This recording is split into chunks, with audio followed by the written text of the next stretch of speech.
I'm Logan Crawford, and right now on Spotlight, we're speaking with author Carlo Armenise, who has written a masterful tale of the bizarre and unusual in his captivating collection, Footsteps in the Dark, Stories of the Bizarre and Unusual. We will dive into the depths of the human condition and explore the external struggle between good and evil. This author presents an intricate character study in each of his 8 supernatural and horror short stories. He has a storytelling style that is reminiscent of the Twilight Zone. We're delighted to have Carlo in the spotlight today. We thank the folks at Authors Tranquility Press for helping us put him in the spotlight today. And we ask viewers like you to support writers like him by subscribing to our channel. Carlo, thanks so much for being our guest today. It's my pleasure. I'll start out with my bad Rod Serling impression. Imagine, if you will, one Carlo Armenise, a man who has written a book complete of 8 short stories, stories that will forever change your perspective. How's that? Okay? Pretty good. That's Not not bad, bad. right? It's a holdover from high school. I've been impersonating him for a long time. Loved your book. It is reminiscent of the Twilight Zone and that type of, extraordinary encounter type story. How did you come up with these stories? Have they been cooking up here for a while? Well, actually, I started writing Footsteps back in 2017, and I kind of sat down and said what I wanted to do was present a series of tales uh, focusing on good versus evil, Mhm. and that each of the stories that I put together has that particular point of view. You know, the idea was to blend. I love supernatural, I love horror, and I love mystery. So this book kind of blends those three genres together. And that's kind of where I started. And it started with the first story, which was Conversation with Death. And out of that story inspired me to just continue on and keep adding to the collection. So it was a labor of love right from the very beginning. Sounds great. Which is your favorite story of the 8? Conversation with Death. The Yeah, first usually one in your the book. baby, your first one is your first Yeah. love, right? Yeah. Tell the folks at home a little bit of what that story is about. Well, Conversation with Death's about a serial killer who ends up killing the wife of a newlywed couple.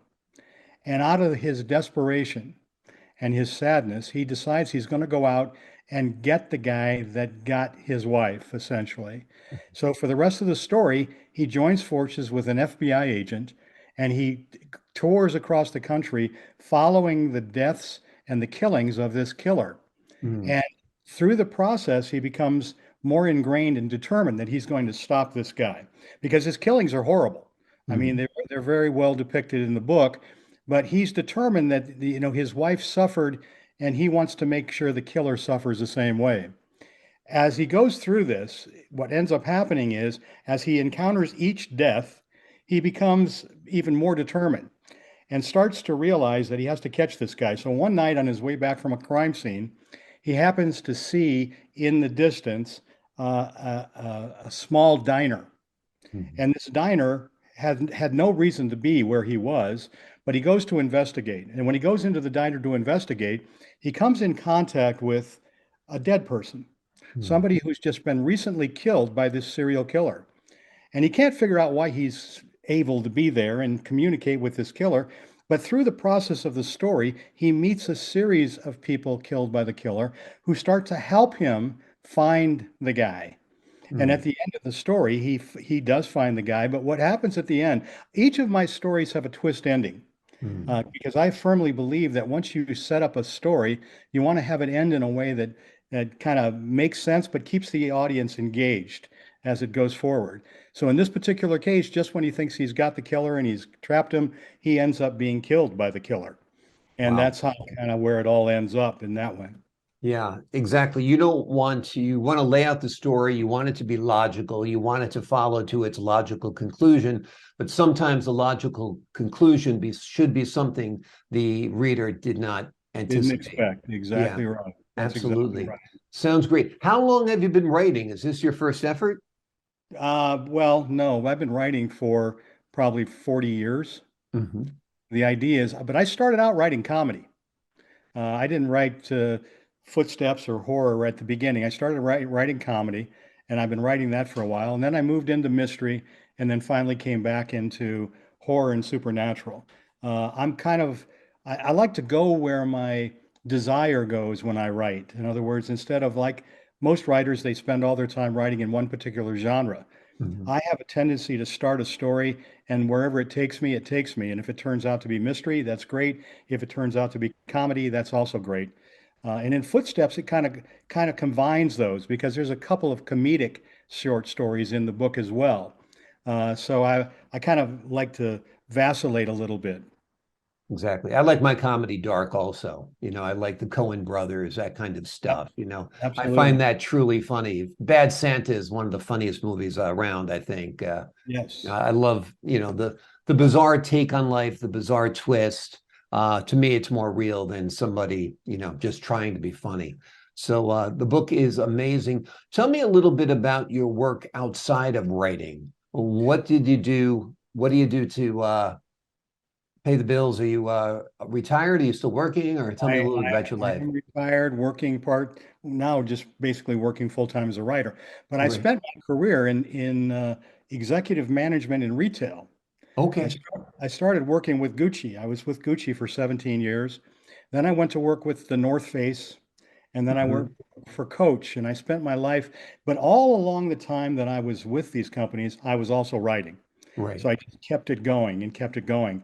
And I think what happened is, as I was in retail, I was, able to come in contact with a lot of really interesting people, which Hmm. then actually helped me to develop characters as I Right. went forward. So it's been that combination of just being in the public eye that Mhm. led me to want to get back into writing full time. Wonderful. Wonderful. Is this your first book you've had published?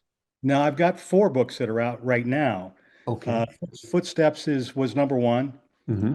And I wrote a historical mystery called The Picture Box, which Hmm. is about Croatia. Happened to have a neighbor living next to me here in Vegas, and he grew up in Croatia. And his family history was very interesting to me. They were well known in Croatia. And so out of that relationship with him came my next book, which was Footsteps. And Hmm. then I created a detective called Sam Razor. Sam Razor was a detective I created. His first case is the blonde with the bad nose job. You And see a lot of that in Vegas. Yes, exactly right.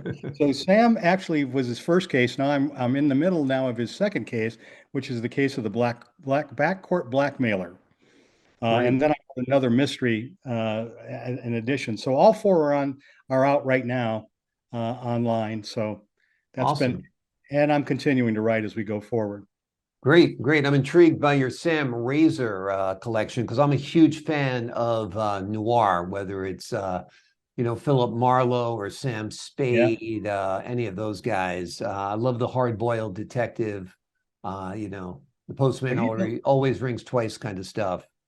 yeah, and he's a little less hard boiled, but he's competent, but in kind of a freaky sort of way. He solves things almost in spite of himself. And his first case, the blonde with the bad nose job, kind of exemplifies that all the way through the story. So you should Right. get it and read it. Sounds great. Sounds great. And the blonde with the The bad blonde with nose the bad job. nose job. What's that?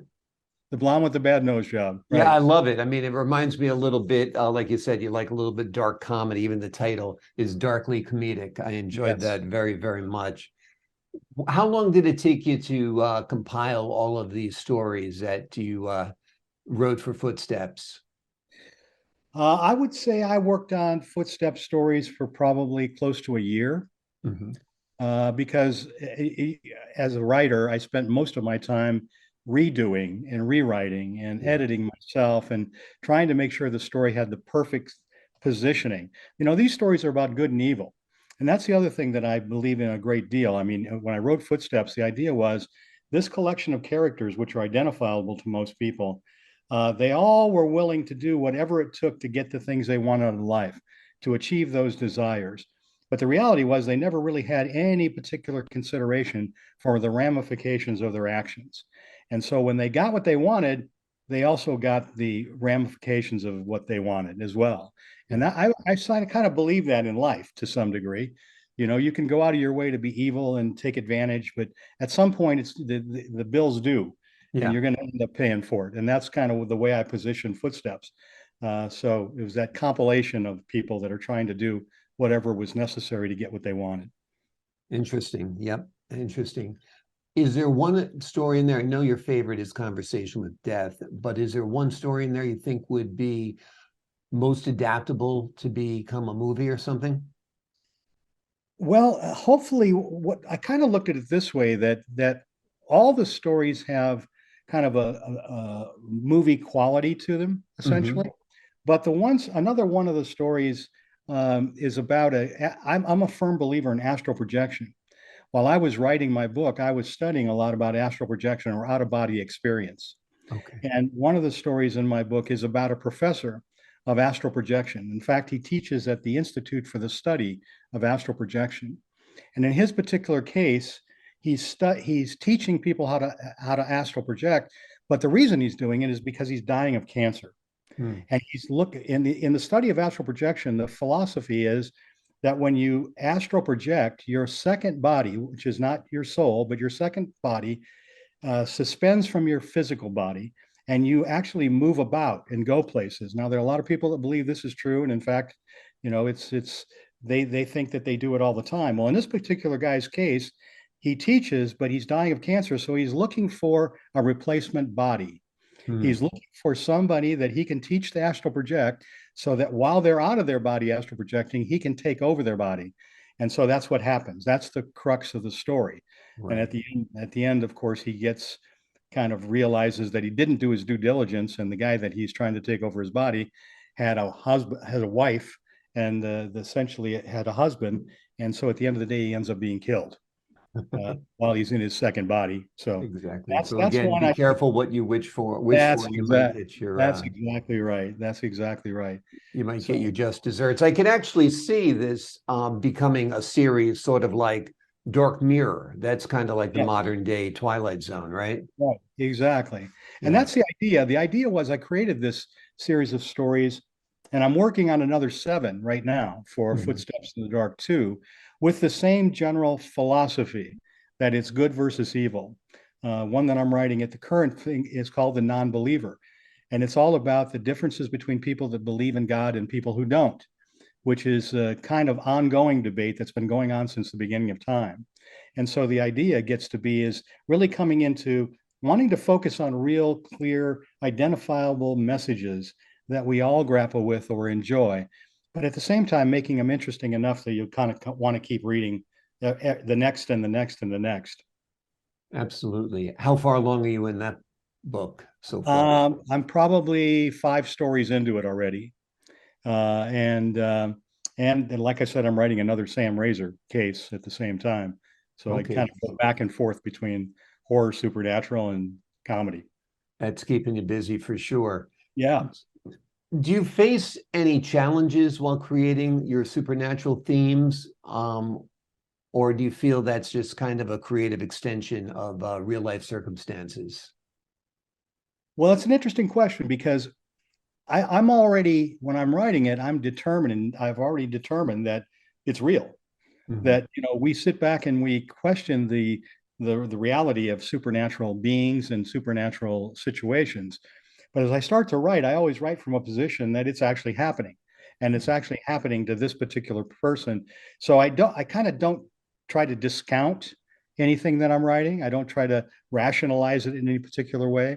Supernatural and horror has really become real popular these Mhm. days. A lot of people really, especially with horror as it is right now, that genre has become really popular. And supernatural has always been popular. Look at the popularity of Twilight Zone. I Right. mean, when you go into it with an understanding that you have to suspend disbelief, and you have to just take it for what it's worth and let it go. That's the way I write. I write with an understanding that I don't question the reality. I just present the irrationality of it as real life.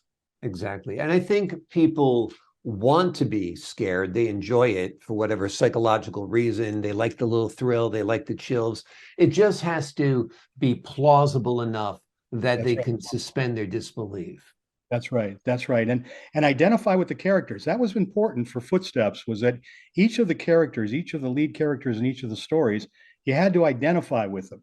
You know, one is about an actress that's getting old, and Mhm. she doesn't want to get old anymore. She wants to stay young because she's a lot of competition for actresses as they get old from the younger actresses. So she's determined to stay young, and so she goes out on a quest to find a way to stay young, and she finds a drug that she starts to take. And this drug does keep her young, but what she realizes is that as she takes it more and more, it has an effect on her body, and she starts to turn into a a monster, Mm. literally. And the only way she stays away from being that monster as she takes the drug. But Right. every time she takes the drug, she stays this monster longer and longer.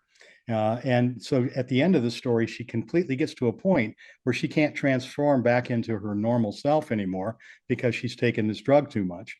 And so, yeah, and the end of that is really a really interesting story too, because she starts to realize that she's stuck in this point, and one of her actor friends that she's in love with, she can't be with him because she knows she's a monster, and he can't, she couldn't even divulge to him that she's a monster. But as it turns out at the end of the story, he's also a monster. He's also been taking this drug. And so collectively they're together now at the That's end. great. That is very Twilight Zone-esque and very literal and figurative as well. Yeah. I mean, for the price we pay for beauty, the price we pay for vanity. And again, you get kind of living in Vegas, you kind of see that side of life a little bit where That's right. a That's right. woman should be dressed a little bit differently or a guy should be dressed a little differently because youth is passing them by, right? Yeah, we spend a lot of our time, I think, in my opinion, of course, as human beings, kind of, you know, looking for ways to improve our existence. And whatever that way is. And many times we're willing to take the chances necessary to get to that point. But what we don't realize is that when we do it, there is an outcome that we're not prepared for. And I want that to be the gist of what Footsteps, no matter what iteration of the book I'm in, what Footsteps is all about. Because there's all kinds of stories out there and positionings that are true. Really, a lot of people feel this way. Yeah. And so my characters have to be that way too, that you can read the book and you can just identify with the characters and maybe get a little bit nervous or scared that you're Mhm. kind of doing some of the same things they're doing. And it's going to come back to haunt you. Exactly. Are any of the characters or stories based on real life experiences for you? No, No. no, not necessarily. Well, I Or you guess, take a little piece of this guy and a little piece of that guy and blend them yeah, well, it's together? based on, yeah, it's certainly based on personalities that I've come across in my life. You got the person, for instance, one of the stories is about a guy who's a bigot, and he Mm, hates everybody. He just hates everybody. And in his mind, the world has gone to hell in a handbasket because around him, we just let the country go to hell. And so he wants to get rid of mhm. everybody that he doesn't agree with or he doesn't like. But at the end of the day, so he comes, it's called the deadly dream. And he has this dream. And in his dream, he creates a monster that starts to kill off these people that he wants to get rid of. And at the course, so there's a lot of bigots out there. There's a lot of people that have attitudes where they don't want to just give credit for people being human beings. They want to judge Right. and make sure that at the end of the day they get their way regardless. And I think that that's a message that I wanted to send with that particular story, that we're all human beings and we all have a right to be around, and we should take the time to get to know one another before we prejudge.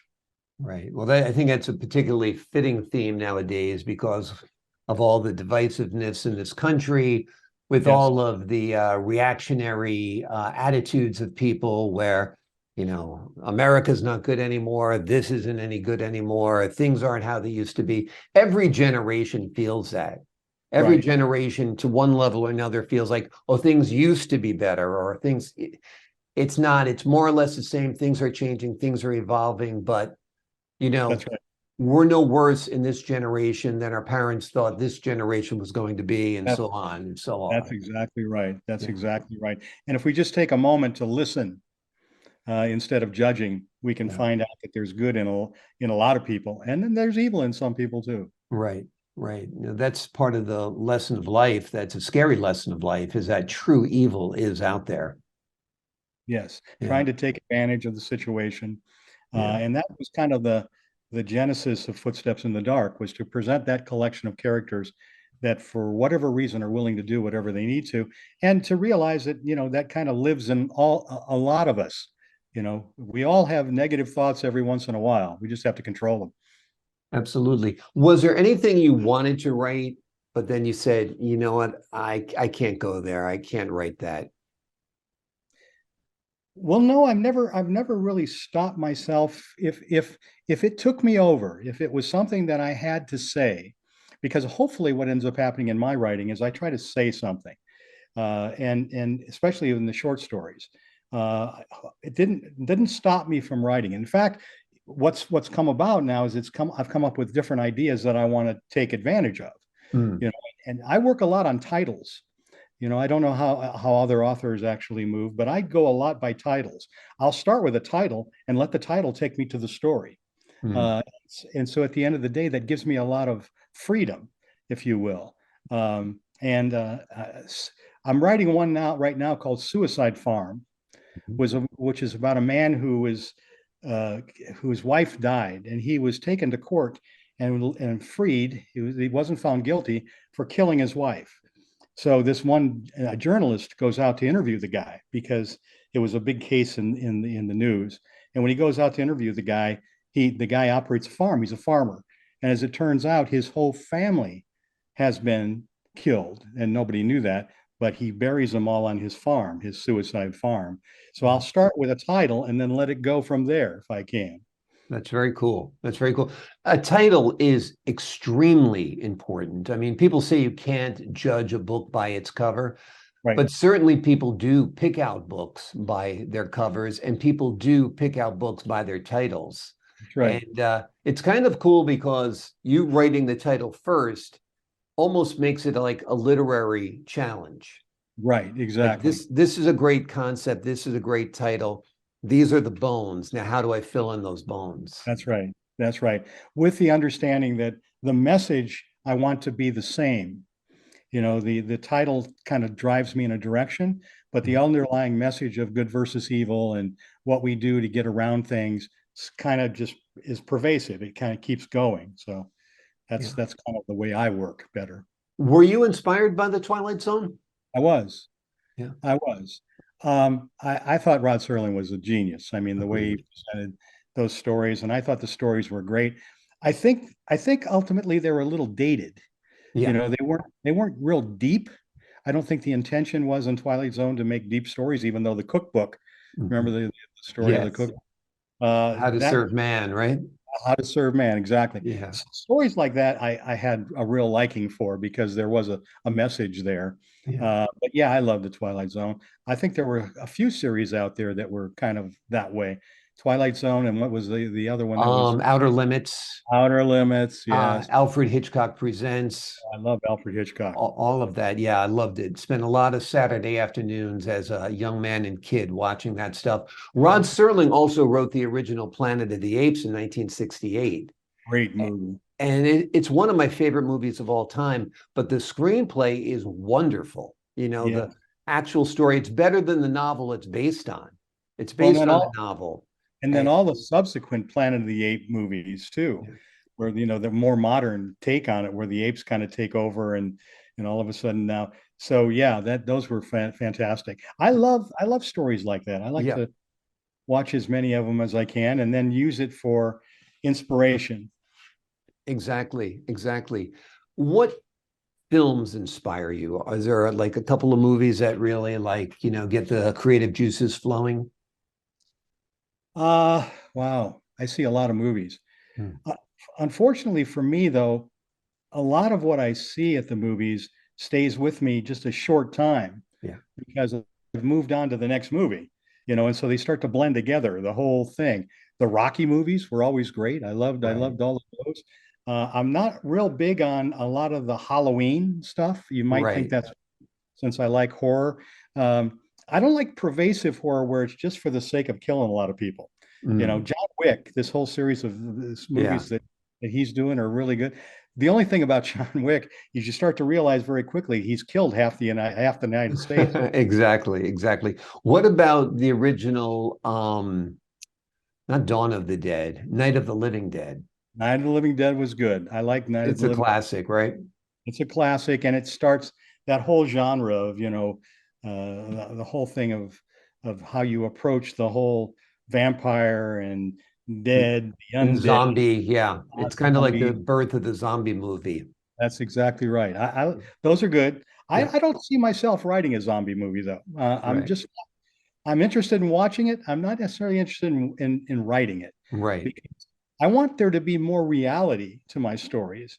The zombie movies, they're good, but they're just not real to me. There's not. exactly. So I want something that's actually real that could possibly happen if you're Right. not careful. Yeah, there was recently a zombie series on HBO Max, and I forget the title of it. Yeah, Um, yeah, but yeah. I don't remember it either. but it's a huge hit. But I actually stopped watching it when the zombies showed up because I can only suspend my disbelief so much. I Right. was like, oh, forget it. I don't want to watch a zombie movie. Some of them are entertaining, but I've had my fair share at this point. So, Right. have you spent your whole life in Vegas? Tell me a little bit about you Oh, personally. I grew up in Illinois, in Mhm. Chicago. Went to school in Chicago, and then when I got into retail, I started moving around the country. Mhm.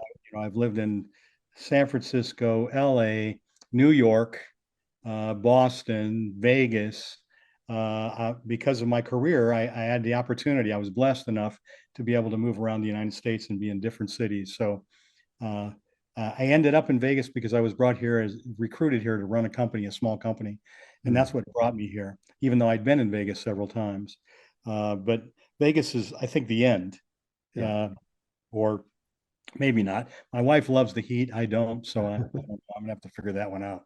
Exactly. Well, at least start traveling in June and July when it's real hot there. Right, exactly, exactly. Okay. Wonderful. Well, the name of the book is Footsteps in the Dark: Stories of the Bizarre and Unusual. It is reminiscent of the Twilight Zone series, but it is unique in its take. It is very modern, and the stories are very, very real with masterful twists at the end of each that will keep you guessing and keep you wanting more. And more are coming. Footsteps in the Dark 2 is coming. Carlo Armenise is the author. He's done a wonderful job, both in writing those books and in conducting this interview with me today. Carlo, thank you so much for joining me. Thank you too, Logan. Thank you for having me. I True appreciate pleasure. And to the folks at home, I'm Logan Crawford, thanking you for your time this time. Until next time on Spotlight.